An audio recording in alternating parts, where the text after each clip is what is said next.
He has a record almost no one in the history of the sport can touch. Close to 30 fights at the highest level, world titles in 2 different weight classes, and across nearly 20 years, not a single man ever truly beat him inside the cage. Ask the fighters, the coaches, and the analysts who the greatest mixed martial artist of all time is, and more often than not, you will hear the same 2 words: Jon Jones. And yet, here is the strange thing. When his name comes up, the conversation almost never stays on the greatness for long. There is always a pause, always a but. This is the story of the most dominant fighter the UFC has ever produced, and why his legacy is the most complicated in the entire sport. To understand all of it, you have to start in Endicott. Jonathan Dwight Jones was born on the 19th of July, 1987, and raised in the small town of Endicott in upstate New York. Athletics ran deep in the family. Both of his brothers, Arthur and Chandler, went on to play in the National Football League, so competition and physical talent were simply part of the household. Jon wrestled in high school and showed flashes of something special, but his path was anything but smooth. He went to junior college, his life drifted, and for a while it looked like the gifted middle brother might be the one who did not make it. Then he found mixed martial arts, almost by accident, as a way to put food on the table. He took his first professional fights as a broke young father, learning the sport practically in real time, and the people watching realized very quickly that they were looking at something they had never seen before. Because Jon Jones did not fight like a beginner, he fought like a problem nobody had the answer to. He was long, freakishly so, with a reach that let him hit opponents who could not hit him back. He was creative and fearless, throwing elbows, kicks, and techniques most fighters would not even attempt. He climbed through the light heavyweight division at a frightening speed, and in March of 2011, at just 23 years old, he dismantled Mauricio Rua to win the UFC light heavyweight title. To this day, that makes him the youngest champion in the history of the company.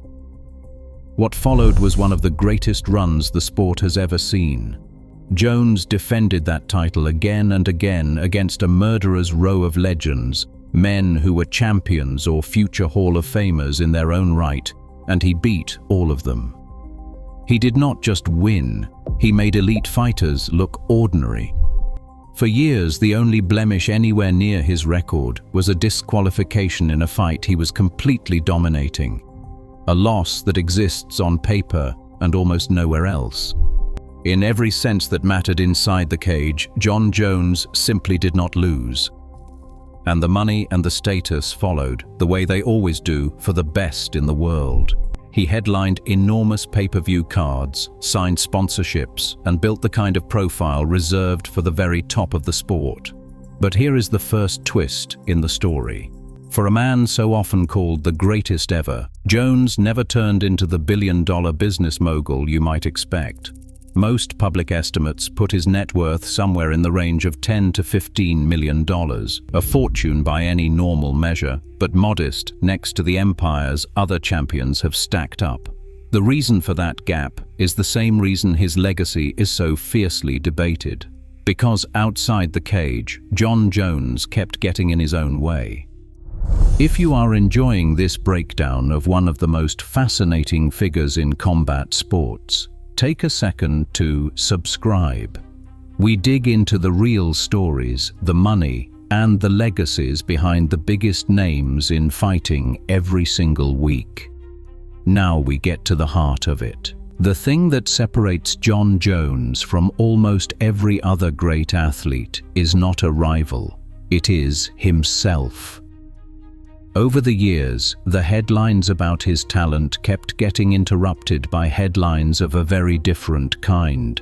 There were failed drug tests that led to suspensions and, at one point, saw him stripped of his title. There was the time he failed a test on the eve of one of the biggest fights of his career, blowing up an entire event at the last minute and leaving his opponent with no one to face. And away from the sport, there were serious run-ins with the law, including a hit-and-run crash and a drunk driving arrest. Every time he climbed back to the summit, something would drag him back down, and a huge amount of it was self-inflicted.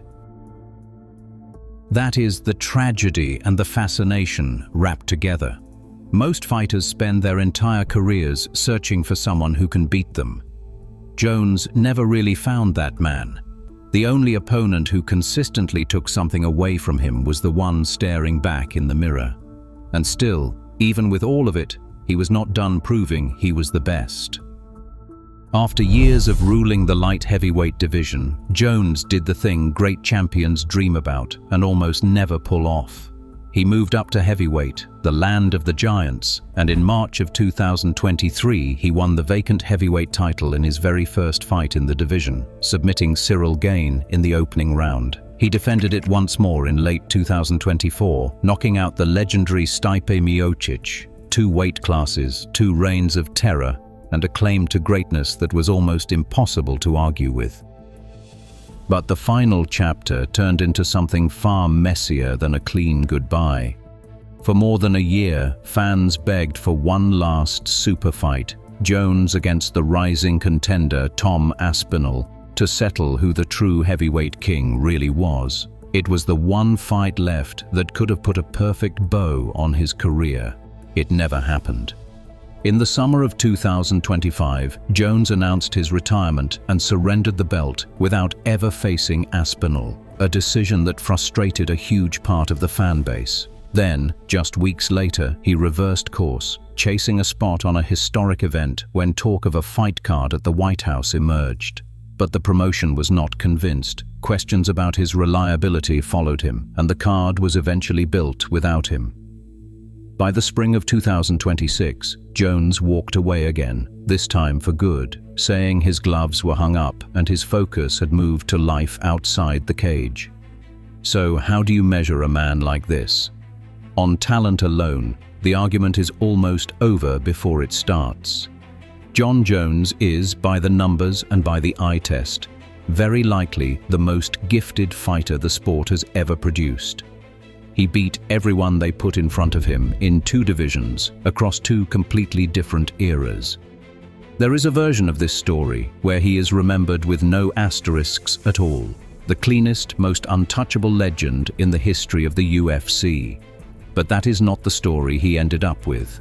Instead, his legacy will always be 2 things at once: a monument to what is possible when a human being is simply built for combat, and a cautionary tale about how much greatness a person can leave on the table when the hardest fight is the one happening inside their own life. The belts, the records, the highlight reel that looks like science fiction, all of it is real. So are the suspensions, the arrests, and the super fights that never got made. Maybe that is exactly what makes him the most compelling figure the sport has ever known. Not because he was perfect, but because he was the closest thing to unbeatable the cage has ever seen, and the only person who ever really stood in his way was him. So here is the question worth leaving you with. When the dust settles on the history of this sport, should Jon Jones be remembered as the undisputed greatest of all time, or as the greatest talent who never quite let himself be remembered that way? Drop your take in the comments. We genuinely want to hear it. And if you want more real stories from the world of fighting, the money, the legends, and the moments that shaped them, hit subscribe and stick around. We have a new one for you every single week.